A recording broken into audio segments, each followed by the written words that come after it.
Hi everyone, Heather Reid here of Planner Protect, where we help you negotiate your next venue contract with confidence. One of the most essential elements of an event these days happens to be internet access. It seems to be that it's everywhere, and yet when it doesn't work, it's catastrophic. And we want to avoid that in our events. And how do we do that in relation to contracting? Well, internet access typically is an exclusive service that is provided by venues.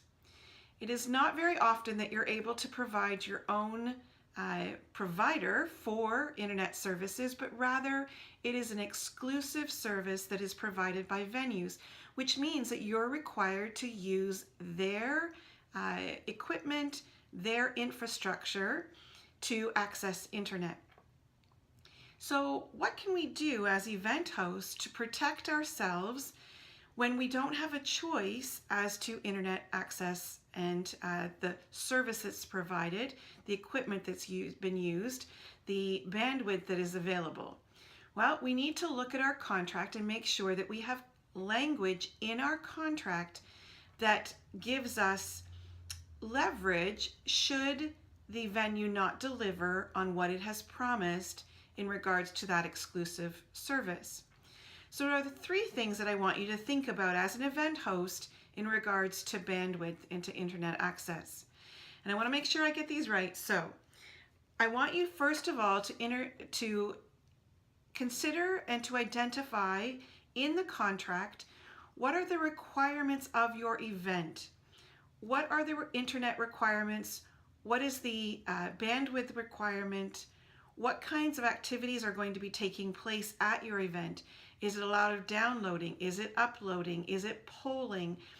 Is it simply just email access while people are away from their offices? You really need to know what are the requirements for the event on a whole. The second aspect is you need to make sure that you identify any specific needs for data, privacy, security, IT security, things like that. Are you downloading critical information? Are there needs for you to have all of the equipment wiped clean after you leave the building? There's all sorts of things that are so beyond me in regards to internet and IT and data security, things like that.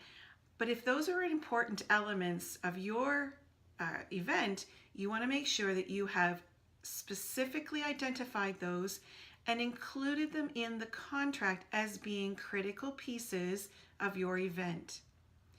And then the third thing that you want to consider as the event host is the fact that you need to identify how the performance of this exclusive service is going to be measured. And if there are difficulties in the delivery and in the performance of the venue with the exclusive service of internet and bandwidth, then you want to make sure that you have already decided what are the appropriate damages or compensation should the attributes not be delivered.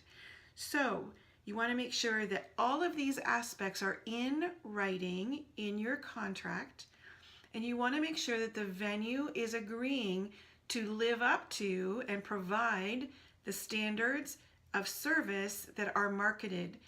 And you can only protect your interests if they are included in the contract. If you want to leverage their performance of internet and bandwidth requirements, it needs to be in the contract with specific terms.